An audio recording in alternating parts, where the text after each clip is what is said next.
దేవుని యొక్క దాసులు అరుణ్ పాల్ పాస్ట్ గారు ఉంటున్నారు. మానసిక ఒత్తిడి చేత ఉన్నావా? ఎవరికి చెప్పుకోలేని సమస్యల చేత బాధపడుతున్నావా? పీడకళ్ళ చేత పీడింపబడుతున్నావా? నువ్వు ఏ పరిస్థితిలో ఉన్నప్పటికీ దేవుని యొక్క దాసులు మీకోసము ప్రార్థన చేస్తారు.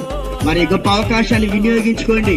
ఆ దేవాది దేవుడు సర్వకోటి మానవుల కొరకై ఈ లోకానికి వచ్చాడు. అంటే మరి మనుషులందరి కొరకు కలువరి శిలువలో ఆయన ప్రాణం పెట్టాడు. మనుషులు చేతులతో చేసిన పాపముల కొరకై చేతుల్లో మేకులు కొట్టించుకున్నాడు.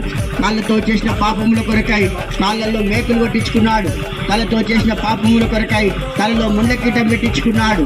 మనుషులందరి కొరకు యేసు ప్రభు శిలువలో మరణించాడు, సమాధి చేయబడ్డాడు, 3వ దినాన తిరిగి లేచాడు. దేవుని దాసు గారు ఎన్నో విషయాలు ఆలోచించమని చెప్పాడు. కనుక దయచేసి ఆలోచించండి. ఎన్నేళ్ళున్నా ఏం తప్పదు, 100 ఏళ్ళు బతికినా చావు తప్పదు. మనం చనిపోయేది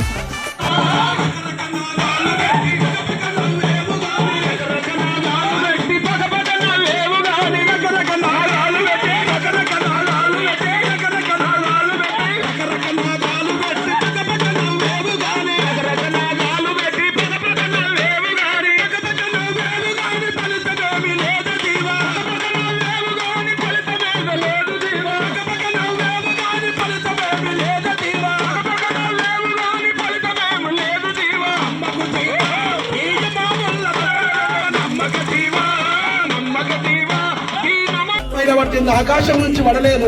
అమ్మయ్యగా పెట్టినము జన్మ కర్మ పాపము అంటుకొని ఉన్నది.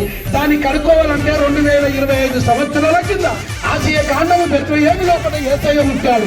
ఆ యేసయ్య మానవుడు కాళ్ళతో చేసిన పాపానికి కాళ్ళకు మేకులు కొట్టుకున్నాడు, చేతులతో చేసిన పాపానికి చేతులకు మేకులు కొట్టుకున్నాడు, తలపులతో చేసిన పాపానికి నెత్తికి ముళ్ళ కిరీటం పెట్టుకున్నాడు, అంతరంగంతో చేసిన పాపానికి డొక్కల బల్లెపోటు పొడుచుకున్నాడు. అలా నిలువెల్ల మానవుడు పాపం చేసిండు కనుక నిలువెల్ల తన రక్తము ద్వారా ఆ పాపము కడగబడుతుంది. నెత్తికి బయలుపడితే షాంపూ, శరీరానికి బయలుపడితే సబ్బులు, మరి ఆత్మకు బయలుపడితే యేసయ్య రక్తం కావాలి. నువ్వు ఎళ్ళకో దిగవలసిన అవసరం లేదు, ఎళ్ళకో పోవలసిన అవసరం లేదు. నన్ను పుట్టించిన దేవుడా, నువ్వు కాసిన రక్తంతోటి నా పాపాన్ని కడుగు, నేను చచ్చిపోతే మోక్షమియ్యి అని ఒక 3 మాటలు అంటే మోక్షం వస్తుంది. ఓ అక్క, ఇది మంచి అవకాశం. ఓ అన్న, ఇది మంచి అవకాశం. ఒకవేళ నువ్వు నిన్ను పుట్టించిన దేవుణ్ణి నమ్ముకుంటే తప్పకుండా నిత్యరాజ్యాన్ని పోతావు. ఒకవేళ నమ్మకపోతే అగ్నిగుండం ఉండదు, అది అగ్ని ఆరదు, పురుగు జావదు, ఆ లోకానికి వెళ్ళకూడదు.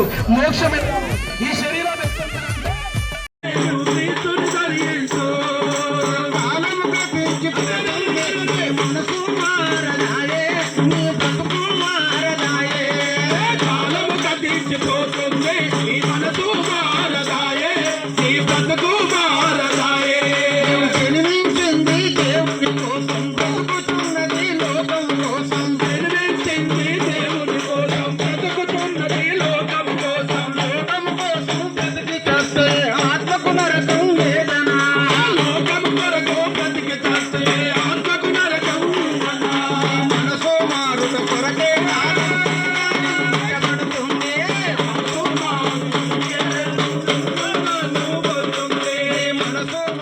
నేరేడల నేరే